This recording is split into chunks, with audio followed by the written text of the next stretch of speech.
Do you have it? Oh, excellent. Thank you very much. Perfect. I would like to welcome you once again to the webinar, which I thought we need to organize also to bring closer to publics, the one in Ireland and the one also here from Poland, and to hear the voices from Ukraine and also from Russian political migrants.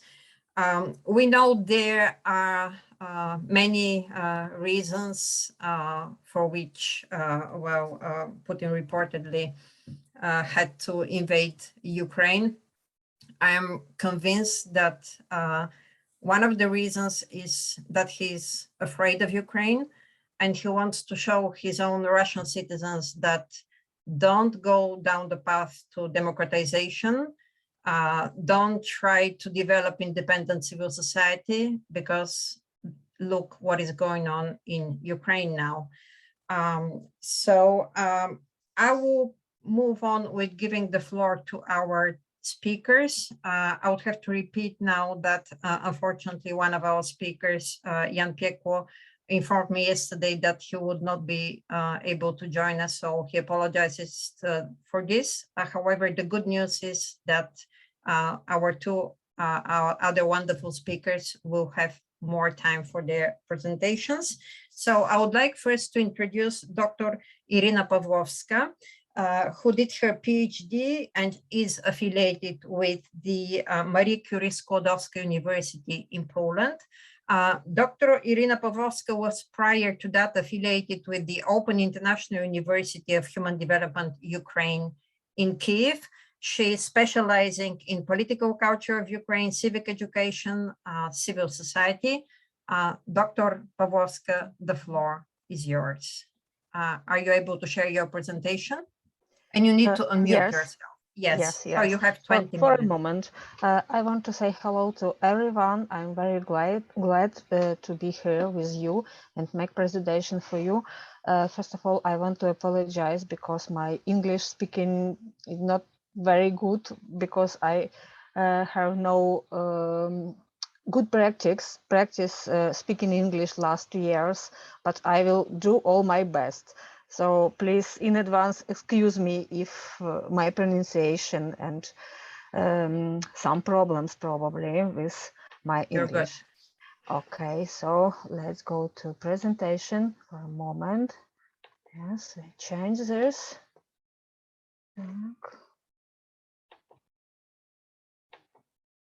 Yes, it will be okay. Okay, so it's okay. So I choose topic Russian aggression against Ukraine in the perception of Ukrainian and Russian society. Political consciousness and political culture is my passion, so I decided to take this topic.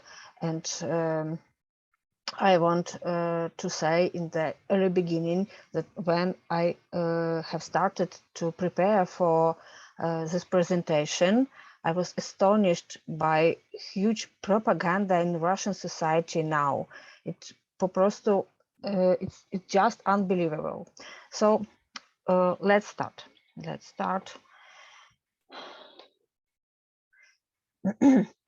And we will start by rankings of two presidents, rankings of Vladimir Putin in Russia and Vladimir Zelensky in Ukraine. According to Survive, conducted by Russian sociological agency, independent sociological agency relatively, Levada Center, as March 31st, Russian people's support for actions of Russian President Vladimir Putin has risen to 83%. For example, Levada Center recorded support for Putin in January at the level of 69%. We can hear this line approve.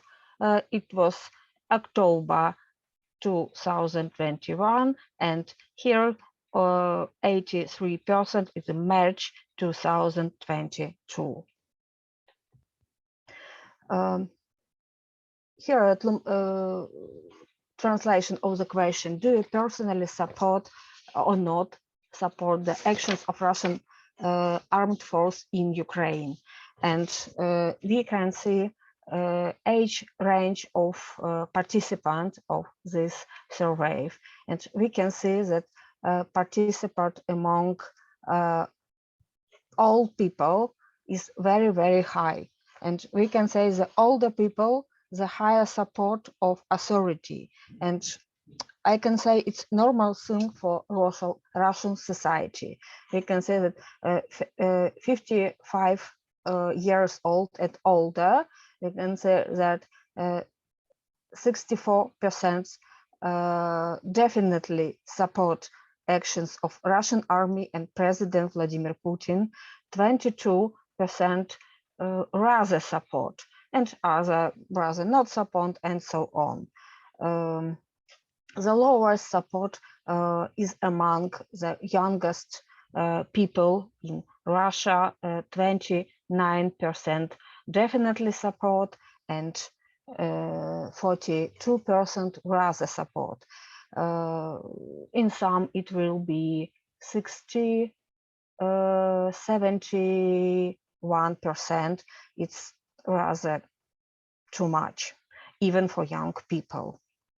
So we can skip this. And this rating of President of Ukraine. As March 3rd, 93% of Ukrainians support the activities of President Vladimir Zelensky. The rating of Vladimir Zelensky before tragical events, February 24th, was only 41%. So we can see how dramatically raised ranking of Ukrainian president after February 24. So let's go. Yes. Now I want to go to such complicated question as stigmatization in Russia. Here you can see a screenshot from website, Russia's website, Inagenti in Russian, Inagenti.ru. This website was created by Committee for Protection of National Interest of Russian Federation, site named Traitors. The website created a list of enemies with yellow mark, and traitor, enemies red mark and traitor yellow mark, who opposite the special operation in Ukraine. All of them are very popular person in influencers. As April 2nd, there were 128 Russians and Ukrainian in that list. Labeling enemy, traitor, or foreign agent echoes the era of Stalinist repression and the label enemy of the people. Among the enemy, first of all, Ukrainian artists, politicians, journalists. Among the traitors, Russian ones. For example, the first picture presents Svetlana Loboda. It's very famous and very popular among young people singer. She has Ukrainian citizenship. Third guy is Andrei Makarevich, a very famous musician, presenter in Russia. He has Russian citizenship, and before February 24th, all their people have millions of fans, and in one day they turned from idols to enemies and traitors for Russian society.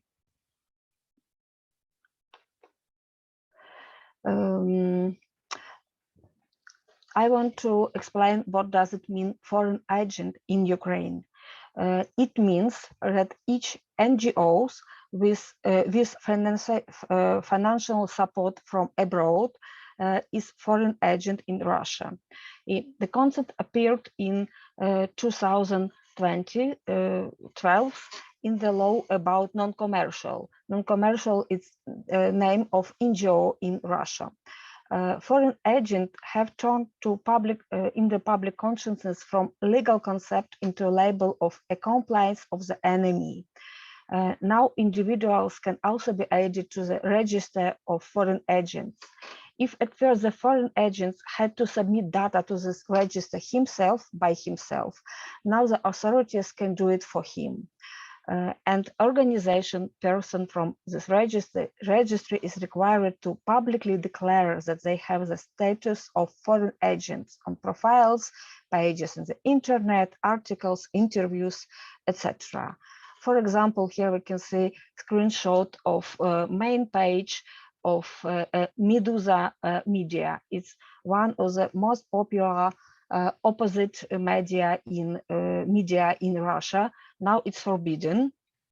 We can say that they have to pass this message, this translation. This message material was created and or distributed by foreign media outlet acting as foreign agent and or in Russian legal entity acting as foreign agent.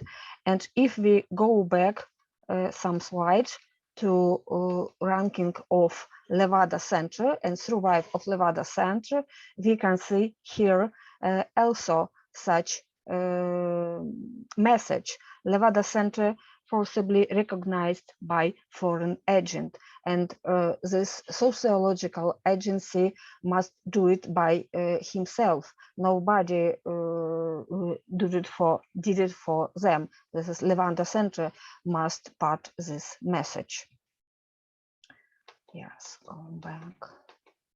And how labeling and stigmatization looks in Ukraine now. In Ukraine also maintains a register of persons who pose a threat to country security to support the Putin regime. There are two such registers. First of all, you can see also screenshot from web page, official from Ministry of Culture and Information Policy. But there is a lot of outdated information. Some people from this list died, some openly began to support Ukraine, but it exists. And the second register in Ukraine was created after February 24th by Ukrainian blogger and another person, Ukrainian producer.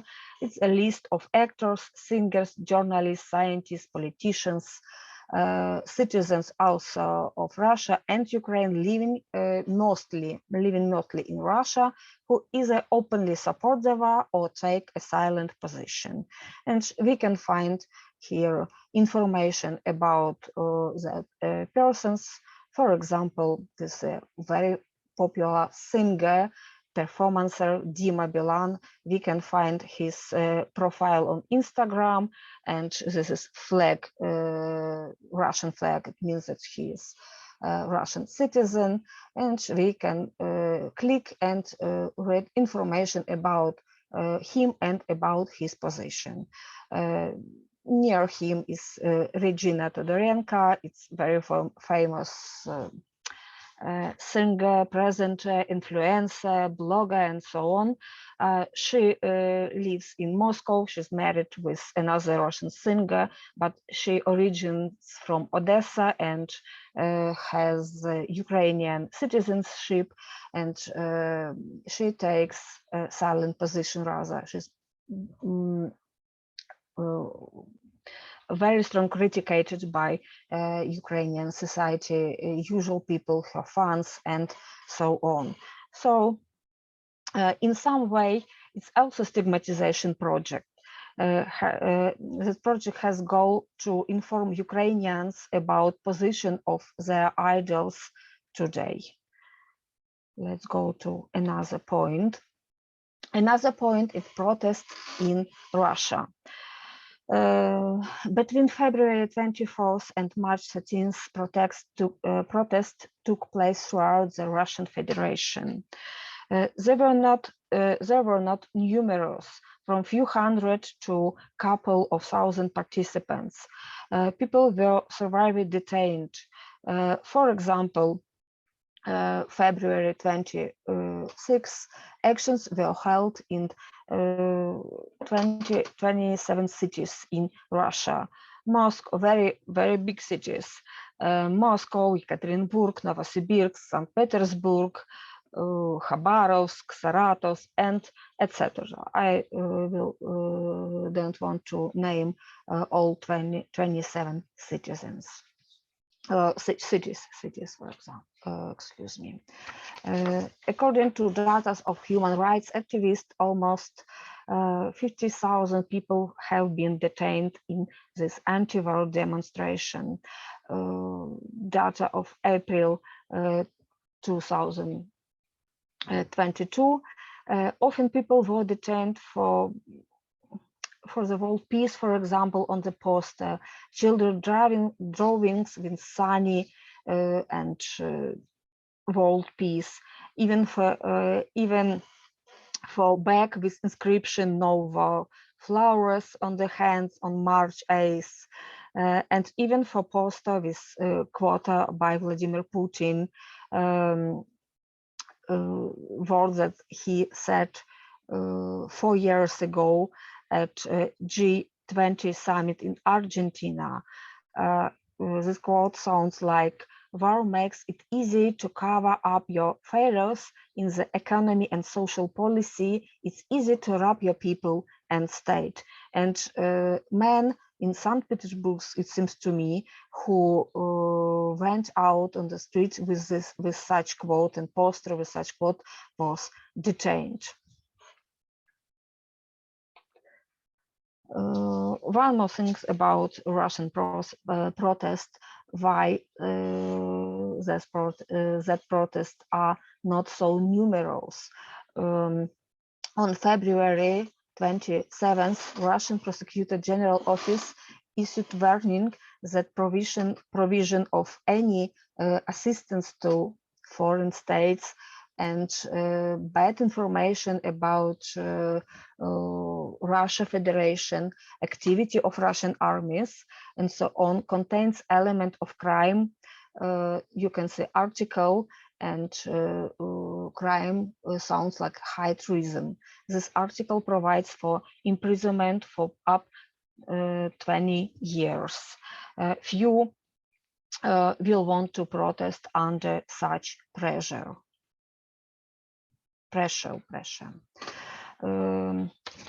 Some words regarding another form of protest in Russia. You can say that not all people are silent or support actions of Russian authorities. For example, 250 Russian scientists signed an open letter against war. More than 2,400 employees of Russian IT sector, very famous companies, international companies, also signed a petition, and journalists too. 5 minutes, Gala, it's very short time. I want to go to the most interesting part of my presentation. Sorry. Some words about appeals of Ukrainian and Russian presidents. You know that Russian president only appears on the public only 3 times. First on February 23rd, when he announced invasion in Ukraine. March 1st, video recording of his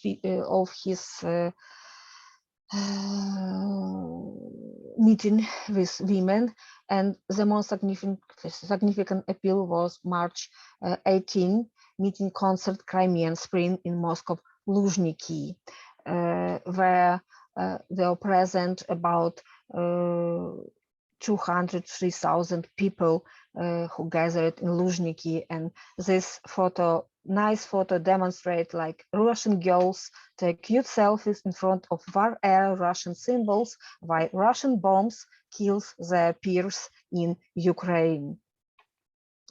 The same actions were in the same day on other big Russian cities. And you know that President of Ukraine, Vladimir Zelensky, daily makes a video message from Kiev. You can see Vladimir Zelensky during one of his appeals in his Kiev office in Bankova streets. And Vladimir Zelensky every day informs his people what's going on in Ukraine, in Russia, and in the world. I cannot say cannot say some words about propaganda in Russian schools, and I want to tell about propaganda in schools, not on television or state propaganda, but in schools. Formally, it's forbidden to make such propaganda for children and for students and so on. But unfortunately, we can see this picture from such methodological material that was made by Ministry of Education of Russian Federation. Ministry of Education of Russian Federation obliged all schools do a lesson of patriotism in all schools in Russia, with main thesis that children need to told why Russia is conducting special operation in Ukraine. For example, this page contains such words. The Ukrainian anthem propagate hatred for Russians, which is pure fascism. To the mind of Ministry of Education of Russia Federation. And on the next slides, you can see a fine example of such propaganda in schools when parents committees and teachers organize flash mobs with small children in schools. Children wear St. George's ribbons, line ups in Z letters, tags, flags, symbols of war company, and so on. Here you can see parents did this photo, kids with ribbons, and put it in school Instagram page and put hashtag I'm proud of, we do not abandon our people for Russia, and so on. Yes. Next example is kindergarten. Children have 3-5 years, and school, and so on. And the most bright example for me, it's a children's hospital in Kazan, Tatarstan, where about 60 terminally ill children, parents, and administration lined up in letter Z in support of Russian aggression special operation. It's unbelievable. Winter, cold, Tatarstan, ill, terminally ill children, and propaganda, letter Z, war special operation. I cannot combine it, sum it in my brain, absolutely. So I remember about last minute, and some words about Ukraine, activity of Ukraine. Yes, all Ukraine now is one big Euromaidan. For example, Kherson, it's a bright example. Kherson now occupied by Russian armies, is under Russian authority, but regularly residents of Kherson goes to protest. Now you can see data of such protest. They're very afraid it's dead for them, but they do it. This is video, but we have no time to watch this video. People before Russian troops here Russian troops and Russian army shout out, "Go home, Kherson is Ukraine, go away," and so on. There is some another example of Ukrainian courage and bravery. And for example, this farmers of Komushuvacha community on the border of Donetsk and Zaporizhia oblasts that have started a sowing campaign. It's very dangerous also for them.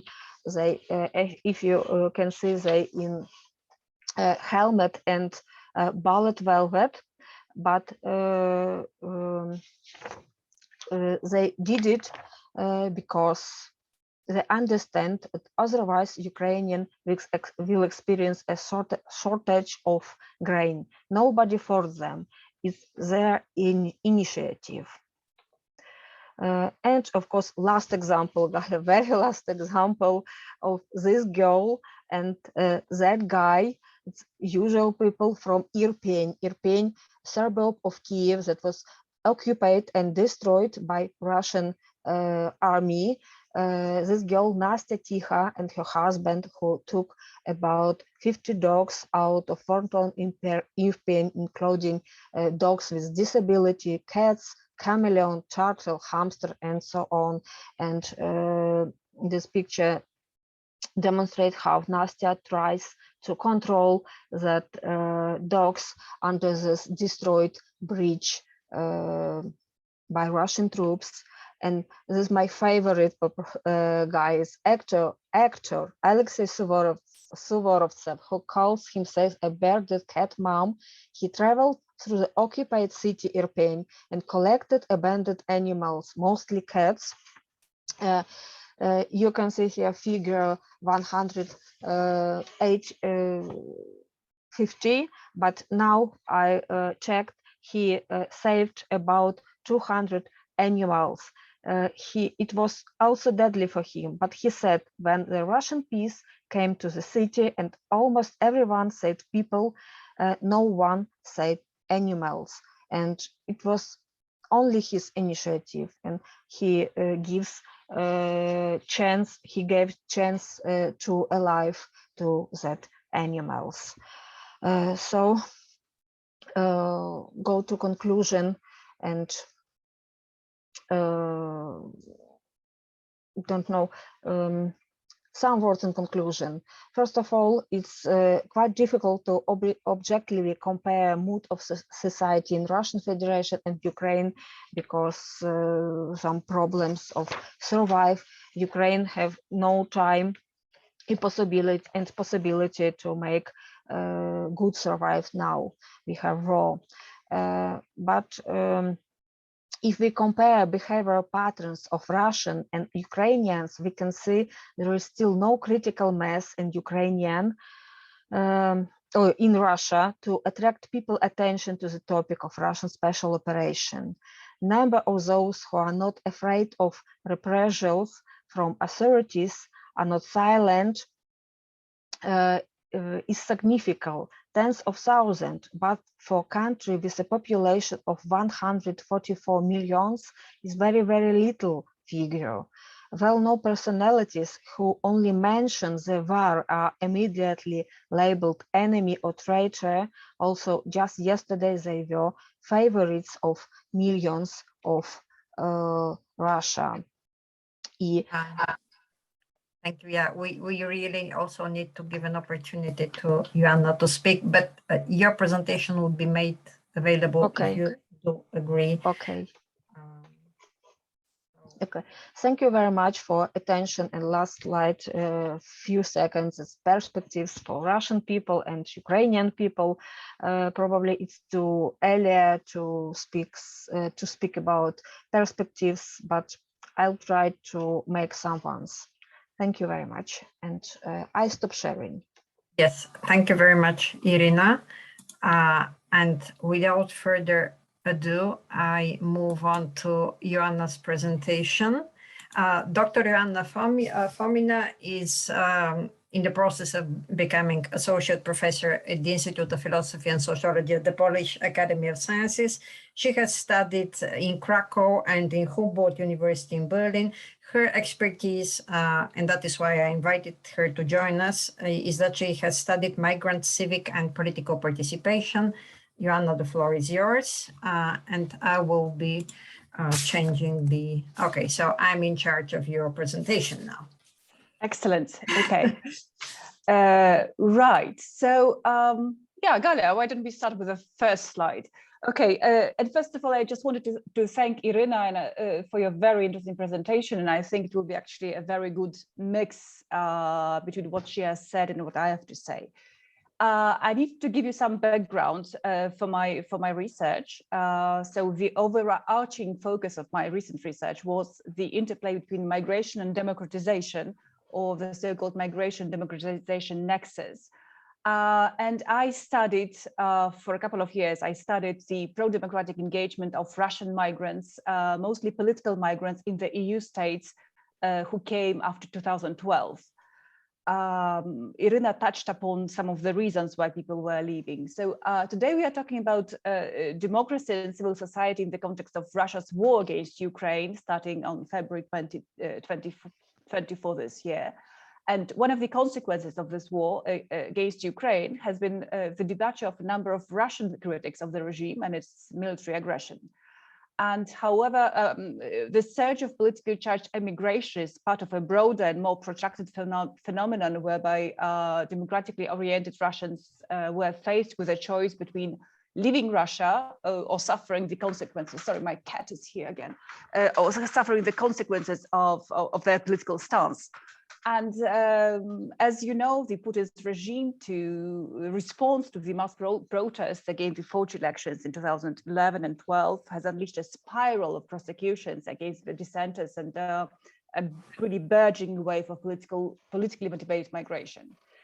And this wave comprised a range. I'm talking about all this to explain, what later I have to say. So please bear with me. So yeah, so this wave, starting in 2012, has comprised a range of people, including journalists, political and civic activists, ethnic, sexual, religious minorities, regime critics, and also even sometimes one-time mass public protests. Who had to seek escape from harassment and imprisonment. Irina mentioned, for example, Vladimir Milov, one of the opposition representatives, and he's based in Vilnius, and he has been there for at least for a year. She also mentioned Meduza, the anti-government critical online news aggregate. And actually they're also based in Riga, so they, at least the leader and the office is based in Riga, although they used to have a team in Moscow as well.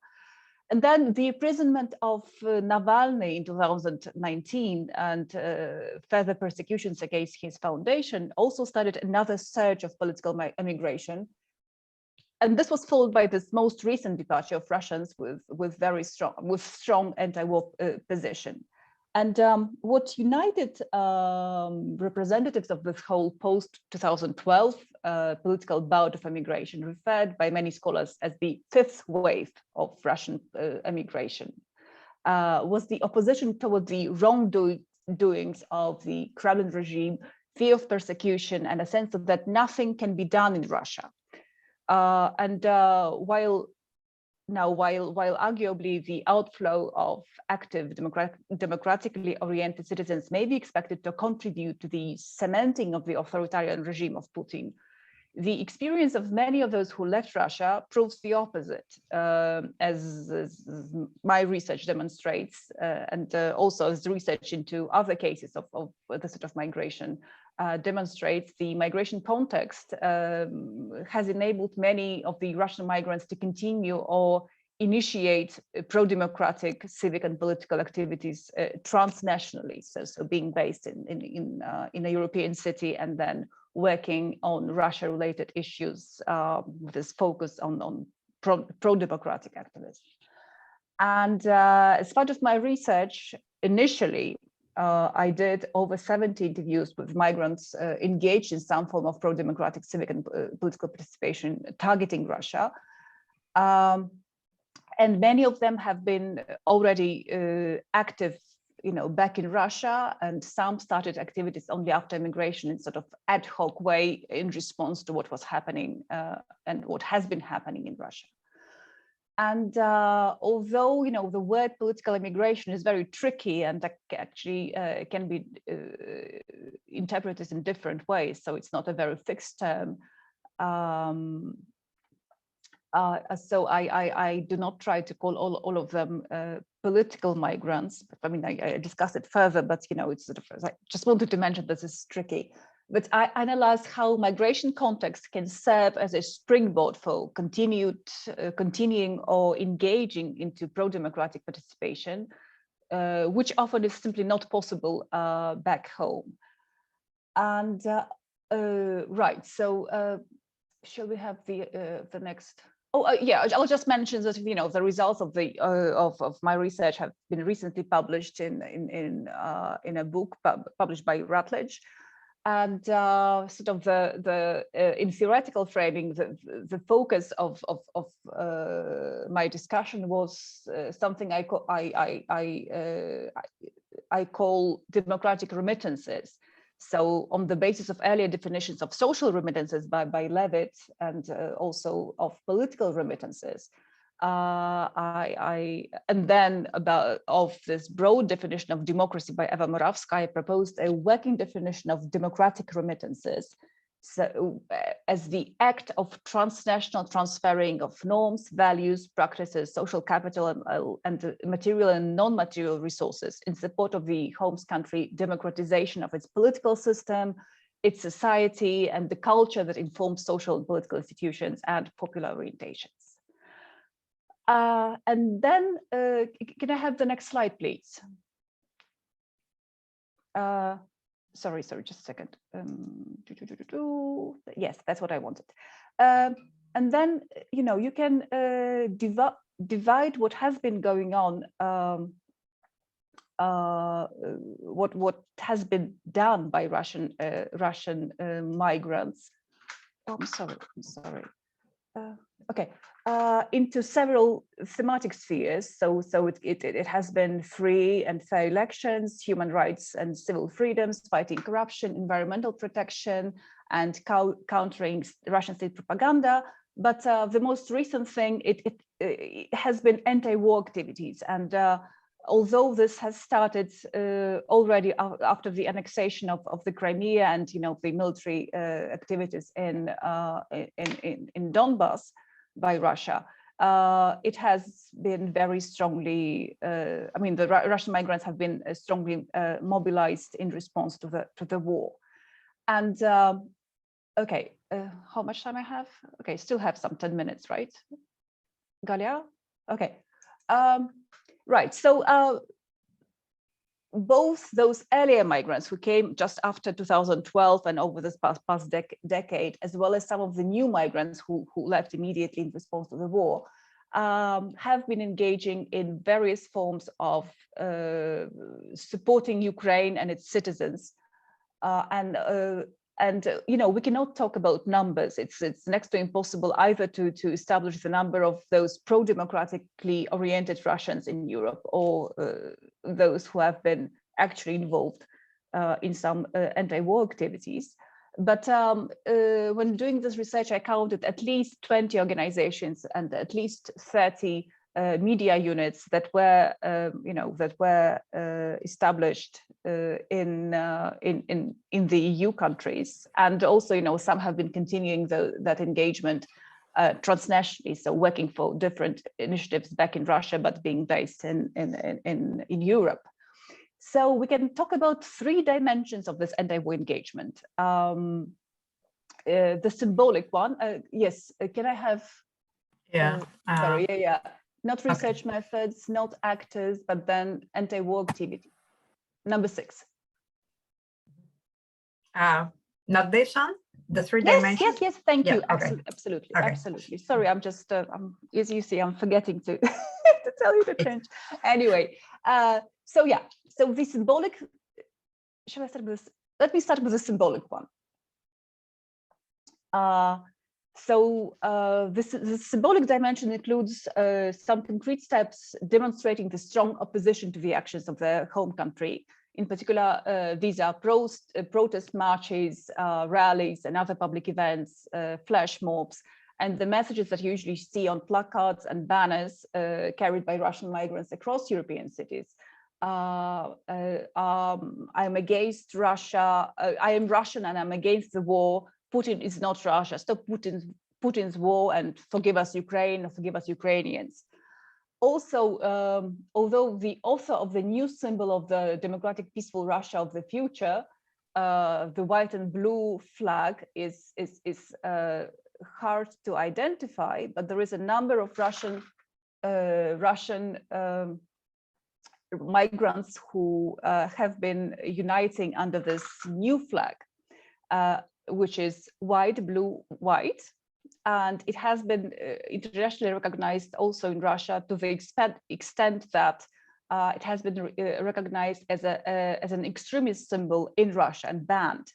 And the idea behind it is that, can I have 8? Slide 8, please. 8? This one? Okay. Yes, and then, yeah. So, and the next one as well. I think it will be easier, just I'll have a picture, a nice picture for you. You can read the presentation later, I'll show you pictures. Okay, so yeah, so this is the new, can you see this little girl and who is trying to eliminate this blood red from the flag and just leave white, blue, white, right? So the idea behind it is that the original Russian Federation tricolor flag has been morally compromised as a symbol of bloodshed, oppression, and totalitarianism, really beyond the possibility of reclaiming it. So eliminating this blood red symbolically sort of distances the pro-democratic part of the Russian society, both migrants and those back in Russia, those who are still in Russia, sorry, from this bloodthirsty regime that allows to, and that also allows to unite around the positive symbol. So, this idea was born actually among migrant circles, Russian migrant circles, and it has been used across Europe as well as Russia. So it has become really prominent. And also here, the social media space is also very important scene for Russian migrants expressing opposition, as it offers the opportunity to express, express themselves in relative safety by joining anti-war groups and using profile photos overlays with the Ukrainian flag, writing and sharing anti-war posts, memes, etc. And the social media also has provided a very important opportunity for transnational mobilization and cooperation of pro-democratic and anti-war Russians. And to give an example here, on the 7th, 10th of April this year, a coordinated anti-war action was organized and conducted by the Russian migrants initiative groups in at least 20 European cities. So, the media become this possibility of transnational cooperation and mobilization. Now, can we please, I'm sorry, Galia, can we come back to slide 7, I suppose? Yes, this slide 7, please. I don't see the numbers here, so because it's full screen. It's full screen. Okay. Oh yeah. Okay. So next one. Yes. Thank you. This is great. Right. So the material dimension, or substantial one, it involves both financial and in-kind help, as well as free assistance at border crossings, refugee reception centers, and other national and local government institutions responsible for the relocation and support of refugees.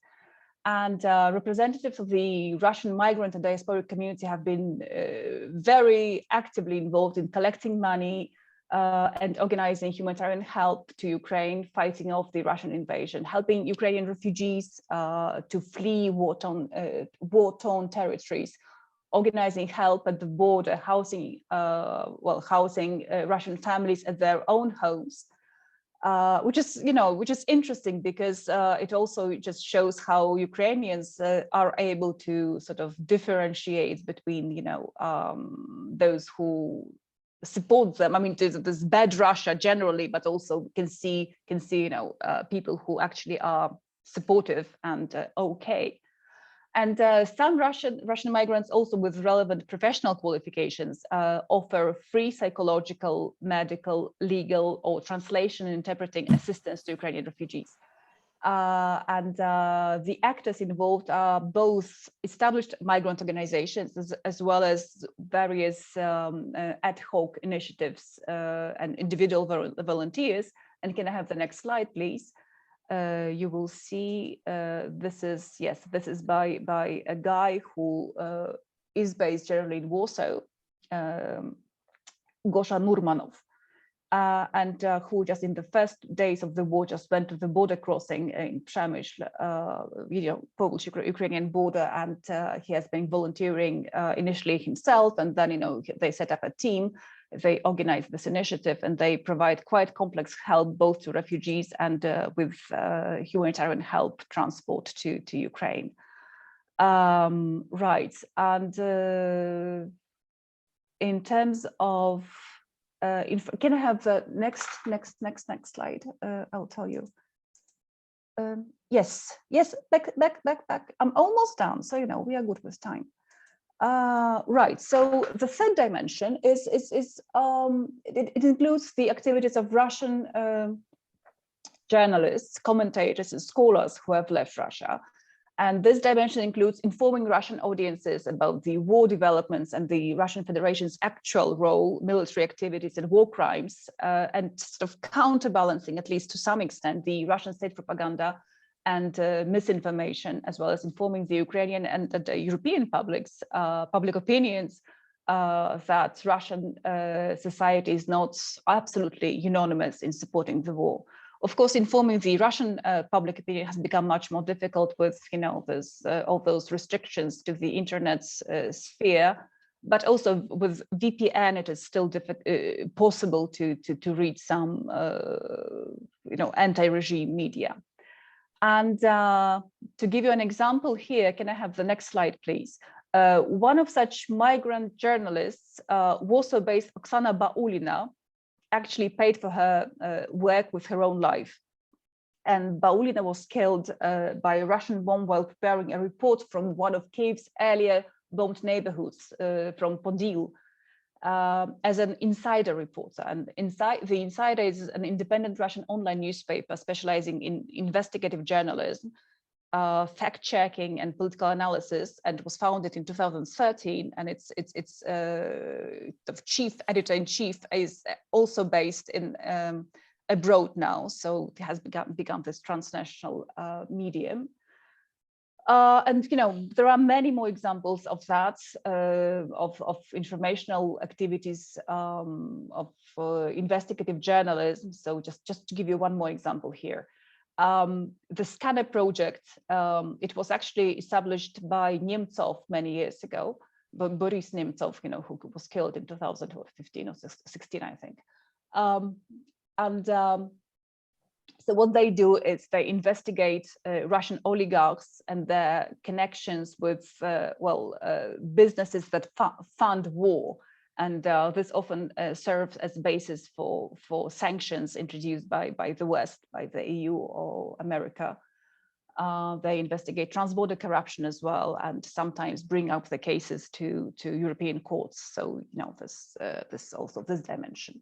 And now really my last, sorry, can I have the last slide, please? So does This is the last. Yes, I think so. Let me see. No, the very last. Does it really matter? Yes. Oh, okay. Oh.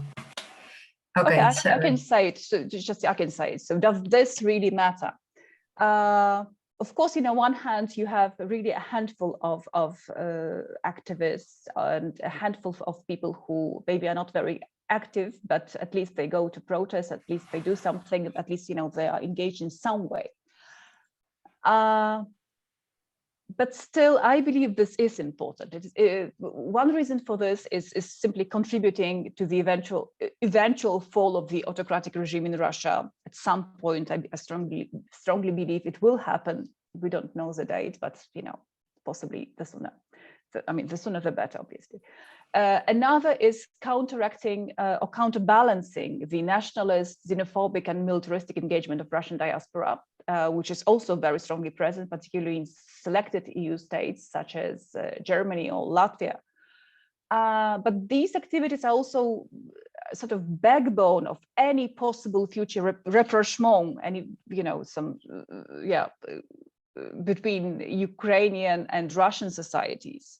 These people, can be this tiny link that will possibly help, the societies to somehow reconnect in some, maybe distant future, but at least, there is hope, and there is some backbone. There are some real people, and there are the actions. And also, Russian migrants don't act in a vacuum. They often cooperate with European and Ukrainian volunteers, with organizations and media outlets. So again, this cooperation is very important, also in terms of this transnational dimension of democracy. And while anti-war activities in Russia put at risk their freedom and even lives, criticism of the Putin regime and support for its victims is much easier from this relative safety of provided by the EU residents, by the residents in EU member states. But also there is this other dimension of European societies, because the presence of migrant voices, of migrant participation, is also really key for democratic societies in EU countries. So these migrant voices are simply important, for the European societies themselves. I'll finish here. I'm happy to answer any questions. Thank you very much, Joanna. And now I would like to ask our discussant, Professor Donacha Obachwin, who is a professor of politics with Dublin City University. And of course, we invited him because he's an expert in post-Soviet politics. He has conducted research in all of the 15 former Soviet socialist republics. And Professor, the floor is yours. Well, thank you so much, Galia, for inviting me and exposing me to this research. And thanks also for that astonishingly accurate pronunciation of my name at the beginning. Very, very impressed. Not many people get it. So you've obviously done some research, or are fluent in the Irish language, or both. Let me start by addressing actually a point that you made at the beginning, that Putin has been trying to warn his compatriots not to go down the road of Ukraine. And of course, always when I hear that, I think of how much he has tried to make this a self-fulfilling prophecy, because of course no person more than Putin has tried to undermine Ukraine. In a way, he's like an arsonist that presents himself as a fire brigade. But these were two very interesting presentations, and of course I haven't got much time to discuss the issues, and perhaps I'll just, I guess, discuss things that that came to my mind, again we'll have time then for questions and answers. The Levada Center appeared early on. The Levada Center, I think, is the only independent opinion polling agency left in Russia, and as was pointed out, it's now dubbed with this kind of rather humiliating term as being a foreign agent, and they have charted this surge in popularity in Russia for Putin since the war began. That is perhaps not surprising. Putin has benefited from war. You might remember that he was a very short time in the presidency when he launched a brutal assault on the people of Chechnya. Indeed, many of the scenes that we're seeing now in Mariupol are reminiscent of what we first saw in Grozny more than 20 years ago. And that was an early, cause of popular support for him. And I think he learned a lesson that war could produce political dividends. And of course, subsequent wars, be they in Georgia in 2008, of course, Crimea in 2014, led to similar, peaks in popularity. This is, of course, not necessarily uniquely Russian.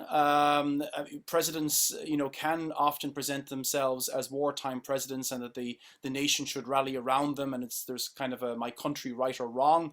We saw that, for example, when the Americans went to war against Iraq in 2003. And indeed, I couldn't but notice recently there's some kind of culinary conflicts developing. There was a story reported yesterday or the day before how apparently Kiev cutlets in Russia are being renamed Donbass cutlets, and the Ruski pierogi in Poland are being renamed with the Ukrainian equivalent. And it reminded me of how the Americans tried to change French fries into freedom fries briefly in 2003. But more seriously, I mean, the issue of propaganda is hugely important, and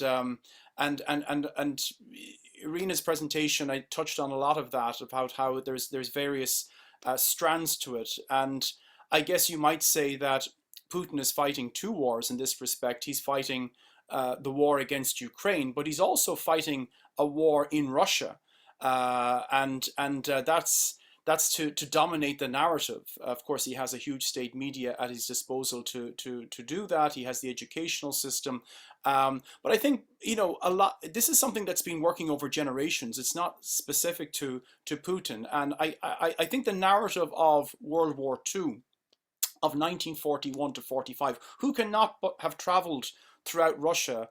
I certainly have over the years, and noticed that in every village, and of course not just Russia, but in every village you find this monument to 1941 to 1945, which always seems curious if you're from Western Europe, because of course World War II was 1939 to 1945. But of course, if you take 1941 to be your starting point, you conveniently forget the pact between Stalin and Hitler to divide up Europe between these two totalitarian regimes. You forget about the invasion of Poland in September 1939, the occupation of the Baltic states, the invasion of Romania, all these, the invasion of Finland around this time. All that is eclipsed by the narrative beginning in 1941 with the heroic defense of the Soviet Union and the defeat of Nazism and the liberation of Europe. And that narrative remains undiminished in Russia today, so much so that opinion polls conducted by that same Levada Center demonstrate that the majority of Russians today in 2022 do not believe that the Soviet Union invaded Poland in 1939, do not believe that the Baltic states were occupied in 1940. And that's one of the reasons why this narrative that's been presented by Putin of denazification of Ukraine and liberation, which seems so absurd to anybody who's not from the region, resonates within Russia, because the narrative that we know to be untrue, that somehow Russia liberated Europe after World War II, and that these kind of loyal states spontaneously and organically grew up in Central and Eastern Europe and had some kind of domestic legitimacy. All of those things come back to this narrative. And this propaganda, and again, there's been other stories coming out in the news recently. I noticed that the history textbooks in Russia, at least this is according to sources within the publishing house, are now removing references of Ukraine and of Kiev, in the textbooks. And I think that's hugely important, of course, because it's almost emblematic of this removal of Ukrainians as a people, which has been at the very heart of this war, because Putin has made it clear in his invasion speech and in other speeches that he doesn't believe that there is such a thing as a Ukrainian people, that this is some kind of a deviation from Russians, that Ukrainians are some kind of political Frankenstein, which has been kind of stitched together by the adversaries of Russia and maintained by Russia's adversaries. Which is why, again, of course, they feel now, you see that the narrative is shifting somewhat in Russia, that they feel that they're not fighting Ukrainians, which again is kind of a phantom people. They're fighting NATO in Ukraine. And that's why they're doing so badly, of course, or that's why they're not winning as quickly as they thought they would, because they're not really being resisted by Ukrainians. It's a much larger global struggle, which has Russia at the heart of it. Some other points that come to my mind, I'm just scrolling down here some of the notes that I took, and just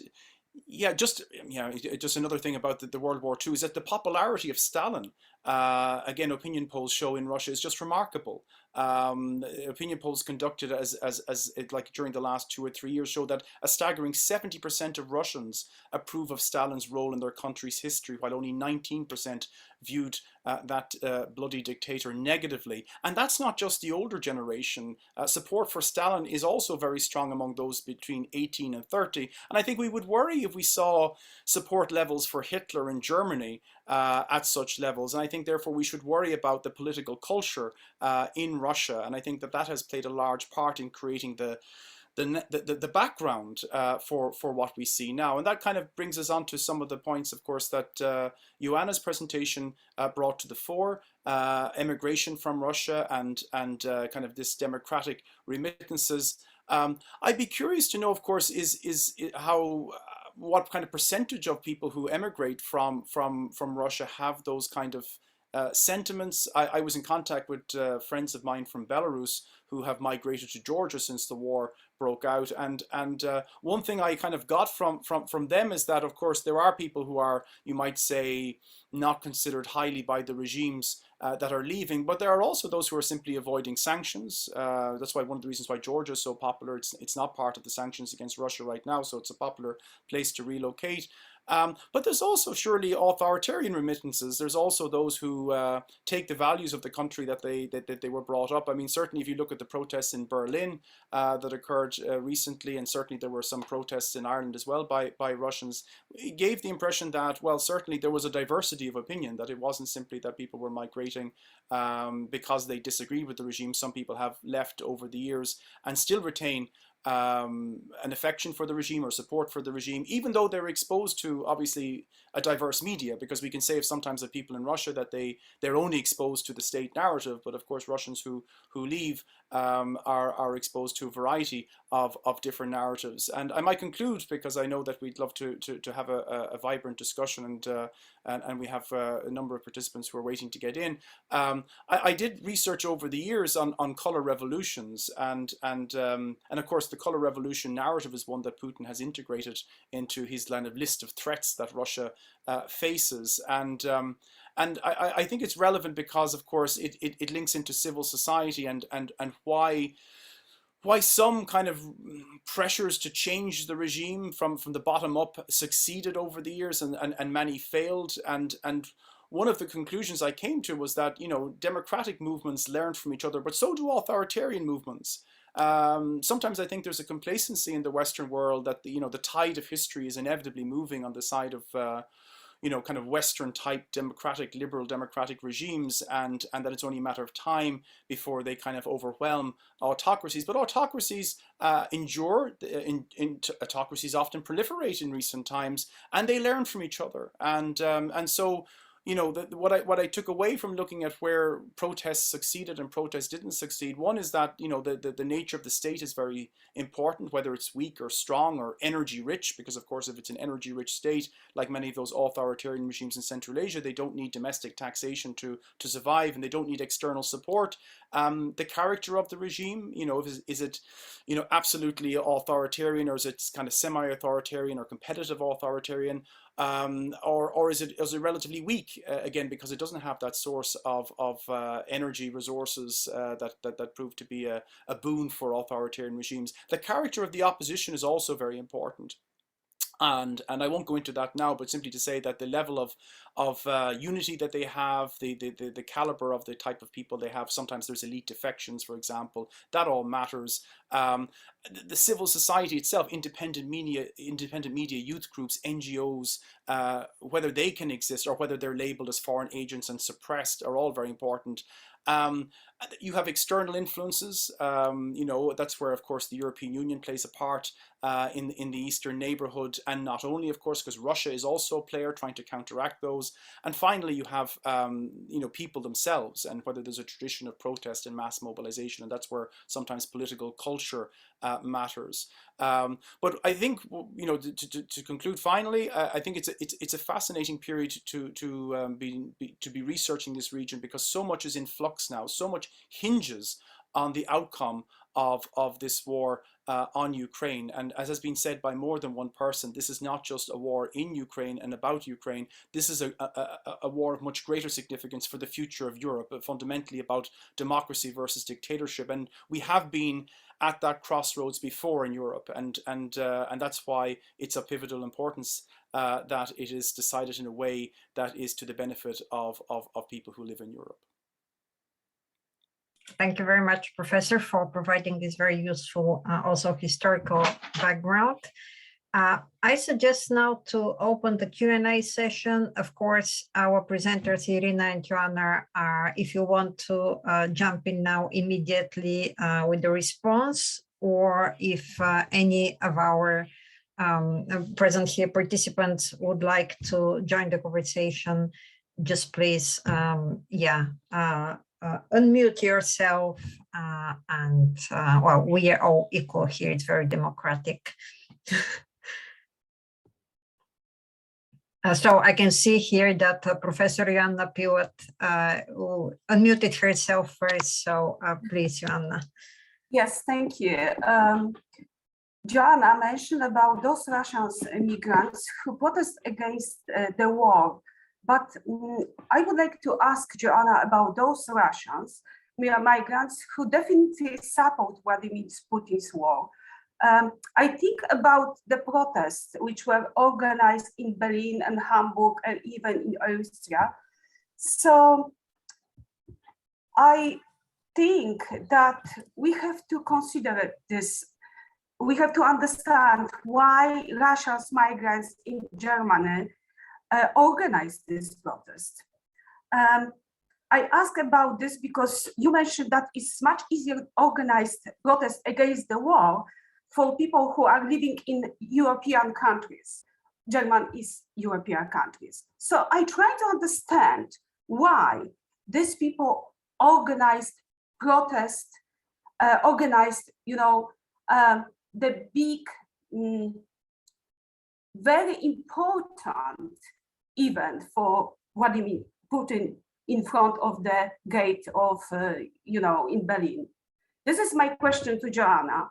And if I mention about the protest, I would like to ask Irina about the same issue, because Irina mentioned about another protest, which was organized in Kherson district. She said that the last protest was organized 22nd of April, few days ago.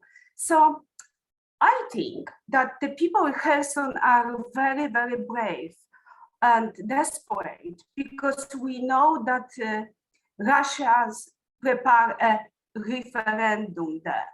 So I would like to ask Irina, what do you think? These people in Kherson, they would like to show only that they would like to keep a freedom, or they are brave, they are desperate, or maybe something more? What do you think about that? Thank you. Thank you very much. Oh, indeed, there are those examples of, I would call them useful idiots, like, for example, in Serbia, there were pro-Russian protests. But would you like to take these questions now? And then, Božena, I'll give you the floor. Yeah, Joanna, would you like to respond? Sure. Okay. Why people support authoritarian regimes? I mean, it's a very broad question, not for today. We also have supporters of, authoritarian regimes in Hungary, in Poland, and many other places. Yeah, so we have just not everybody is pro-democratic. Now, why they protest? Because they can. Yeah, it's freedom of speech, etc. So we have. This is something I mentioned. This is something also Professor. Now I will help me. Bachwin. Excellent. Bachwin. Mentioned that obviously not all the migrant groups and diaspora groups are pro-democratic, definitely not. And in some countries you have more pro-Putin groups, in some countries you have fewer.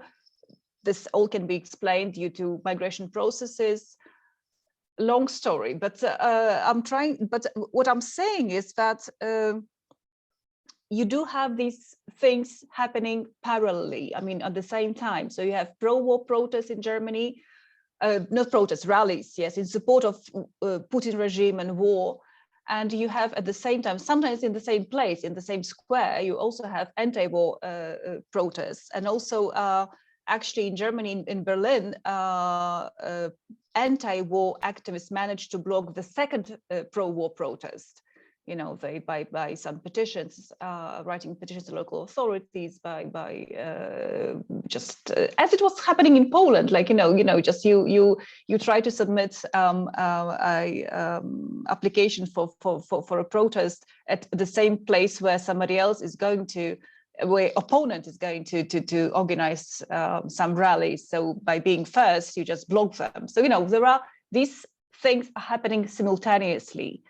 And it's very important that we have this anti-war initiatives which can at least balance off those pro-Putin, pro-war events, right? But I mean, I cannot answer you exactly why, because I mean, we would have, to have another seminar about authoritarian support, etc. But this is, I mean, we have this in different societies, but just it's a matter of scale. But mechanisms are very, very similar. Thank you. Yeah. And with Georgia, I will just mention with Georgia, because it's interesting why there are so many Russians in Georgia today. It's also because of the direct border, and it's also because of no visa regime. So indeed, many people escape sanctions. Many people just, I mean, we can call it a lifestyle migration because, because Zara is closed, because McDonald's is closed. So definitely we have very mixed flows, but also it has become an important place for Navalny supporters and activists. And also those anti-war Russians for whom it's just the easiest way to escape to Georgia, often to travel to other countries later on. Thank you. Irina, would you like to respond? Yes. Thank you very much for the question. And first of all, I want to say 2 words about speech of Professor Jonaha. Excuse me, I can pronounce only your name. I can sign under each of your words. I agree with you in 100%. But for me and for Ukrainian people, I can say it was a big surprise. 83% of support of Vladimir Putin and army. It was really big surprise for me personally and for my compatriots, because several weeks ago they told us they called us their brothers and sisters, and in some days they did unbelievable things with Ukraine. It's impossible to understand. Just going back to the question, I want to part slide from my presentation, just slide. I don't want to read. It's a map of Ukraine and a map of main war action in Ukraine some days ago. 22nd of April, 22nd April. Red one is the offensive of Russian army, and this is Kherson here. Yeah? Odessa, this is Kyiv, and other city.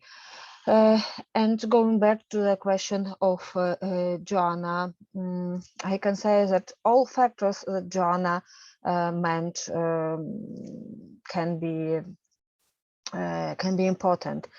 People of Kherson are brave. They at the same time they afraid to be under Russia. They afraid of Russian peace, so-called Russian peace, and moreover, Kherson is Russian-speaking city and Russian-speaking region, agrarian region, and Kherson never have been under Russia, and Kherson has strategical means for Russia because it's a road to Black Sea and road to the west and to the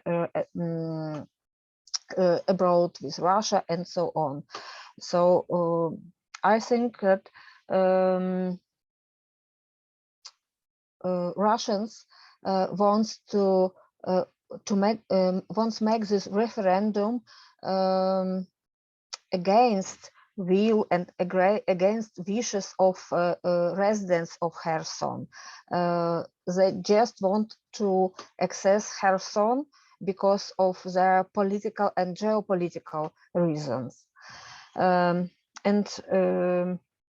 Such position have not only residents of Kherson, the same we can say about residents of Odessa, Zaporizhia, of course. Kryvyi Rog is a district of city of Dnipro districts, and here green one, a name of a small city Pavlograd, where my parents now live, and Pavlograd also in dangerous of Russian peace and Russian offensive, but unfortunately my parents denied to leave their home, and they stay not far, really not far, you can say not far from line on the front. So I very appreciate bravery of residents of Kherson, and hope that Ukrainian army do all their best not to allow Kherson become Russian city in the future. Thank you. Thank you very much, Irina. And Bożena, could you unmute yourself? Yes, hi. Thank you very much for really interesting presentations. I have a question about the role of the Ukrainian church. As you know, the Ukrainian church is a part of the Moscow Patriarchate, and therefore, I presume we have all seen these videos on TikTok and YouTube of Russian priests praying for the success of the special operation. And since 1990, church and God becomes a part of the Russian a state narrative. Basically, God is in cahoots with Putin now. Therefore, how Ukrainian church reconcile, or their attitude? Are they going to withdraw from the Moscow Patriarchate? I was trying to find a little bit more information about it. However, it is not that easily accessible for the Western, even the Polish reader. Thank you. I don't know, Irina, would you like to take this if you know? Okay, but I'm not a very big specialist in church business. Of course, Professor Oberhuin, if you, I don't know. I know about the facts that Russian church in Ukraine is Ukrainian Orthodox Church by Moscow Patriarchate did such things and do such things as mass for wealth of Russian armies and so on. But Ukraine is too busy now to do something with it, and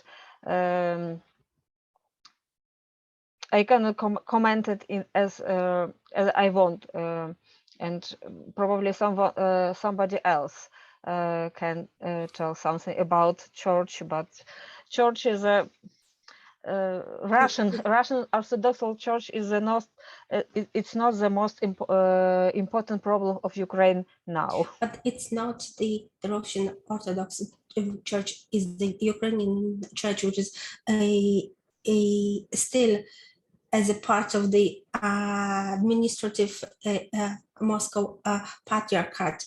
Therefore, yes. I presume that maybe it is not, people are too busy with the war to think about the something like like like this association. However, a lot of especially a lot of Ukrainian refugees I have met, they are deeply religious people, and it does matter for them. Joanna Yeah. wanted Just a few words. I mean, again, I'm not also a big specialist, but just today I got this picture. Sorry, I'm looking at my different screen with the number of parishes of the Moscow Patriarchate's, Orthodox Church of the Moscow Patriarchate, and actually it differs considerably from region to region. Actually, the largest number is in Khmelnytska region and Vinnytska region. In Khmelnytsk, it's almost 1,000 of them, but in Lviv, it's only 59. So in Ukraine, you have different churches. You have, apart from Orthodox Church of Moscow Patriarchate, you have also Orthodox Church of Kiev Patriarchate.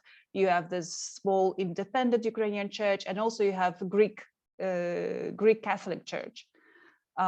With some Roman Catholics, scattered, particularly in western part of Ukraine. So there is much more religious diversity in that term, but obviously, it is a problem. It is a problem, and somehow, after the 2014, somehow people were not really leaving this Orthodox Church of Moscow Patriarchate extensively. So somehow, this identity and this connection to the parish was stronger than this national identity. So it remains to be seen what is going to happen. We don't know that. So it's a process. It's a process. But as I say, I mean, Ukraine is much more diverse, and it's possible to transfer from one parish of one patriarchate to another. I also know of cases when just whole parishes transferred from one patriarchate or one denomination to another. For example, in Donetsk, there was this Orthodox Moscow Patriarchate parish, which then transferred into Kiev Patriarchate parish. And then they decided that Kiev was also too corrupt, and then actually transferred together with the priest. So it's a bunch of people, and together with the priest, they became Greek Catholics. So I mean, these things are also happening. So what you're saying that in Ukraine, it is not the church doesn't play as an important role as, for example, does in Russia, as church is taken, as a part of this political narrative, that this is not just only Putin, but the God who tells you to behave a certain way. There is a different relationship, definitely, between church and the state in Ukraine. The one thing. Second thing is that now priests, Orthodox priests of Russian Patriarchate, are just trying to keep quiet in terms of in political terms. It's also money, it's also parishioners, etc. So it's not that active, but also people see this as a problem. The very presence of so many parishes. I can send you just this picture in a second. Just I need to download it. With a number of Orthodox parishes of Moscow Patriarchate. But as I say, I mean, if the state authorities do anything, they do it together, just whatever celebration. So they do it with Kiev Patriarchate Church, not Moscow Patriarchate Church. So, there is no cooperation with the Moscow Patriarchate. Plus, if church plays the role, it plays the role on the local level. So it's rather, we have various celebrations that maybe local authorities or schools or other institutions can organize something with local churches. But again, it doesn't have to be Moscow Patriarchate. Thank you. Are there any more questions? We have like 4 more minutes. Or if Professor Obachwin would like to refer to any issue that was raised. I can, in maybe classic kind of conference fashion, maybe raise an issue that wasn't raised, if that's possible. And it's this, because, as I think, many of us here are involved in academia, and I think that I was just, when Irina was showing the the slides and mentioning about how Kherson had never been, under Russian control and whatnot. And I think a lot of people certainly in Western academic circles have failed to adequately appreciate the history of Russian imperialism. It was highlighted recently that, for example, in the Journal of let me just get the journal's name, Journal of Colonialism and Colonial History, which would be a mainstream journal devoted to colonialism. There wasn't in 20 years a single article devoted to Russian imperialism or imperialism of the Soviet Union. And I think that part of the reason is that the Soviet Union had kind of branded itself as being this anti-colonial and anti-imperialist thing. And that was kind of digested by particularly left-wing circles and left-wing parties in many European countries in particular. And there's this kind of, whereas people are very, at ease with discussing French imperialism and British imperialism and Belgian imperialism, Russian imperialism hasn't embedded itself in the kind of the collective consciousness. So when, Russia acts in its neighborhood, so to speak, is particularly against Ukraine, but not only, it's so obviously imperialism, and yet it's a term that we don't use enough to describe what's happening. We call it invasion, we call it conflict. I hate the term conflict in Ukraine as if it's some kind of internal conflict, and it's quite clearly a very old-fashioned word, imperialism. And that's something I think that academics also have to I think mobilize about, because it's also, it seems, a deficiency within the academic community, not just in the, and we have also responsibility of framing debates, and it's something that I think has come out in recent times, particularly since this war started. Well, it's not only academia. I'll just say a few words here, especially since we are talking here in the framework of Development Studies Association Ireland. Well, you see, Poland is one of the countries. Poland established its development cooperation program upon joining the European Union in 2004. And although the EU traditionally focuses on providing development cooperation to the south, to African countries mostly, Poland was criticized for providing a significant share of its bilateral assistance to Ukraine, to democratization assistance, because the traditional development of focusing on the support for the global south is what for understandable reason, the European Commission has been advocating for. And countries like Poland, who over the years have been consistently supporting Ukrainian civil society, have been criticized. Why invest in democratization? Let's just focus on pure development. So I think we need to have, not in academia as well, but there should be a reappraisal of so many assumptions that all of us, for various reasons, have been comfortable with, so I believe this is the beginning of a discussion, and so I would like to thank you, all of you, for being here, and for sure there would be more discussions in the future. Yeah, it's just about time, 1 hour and a half. Thank you very much to our presenters and to our discussants and to our participants here, and I hope to see you around, and keep up the good work. Thank you. Thank you very much. Thank you very much. Very much. See you Thank you. next time. Thank you.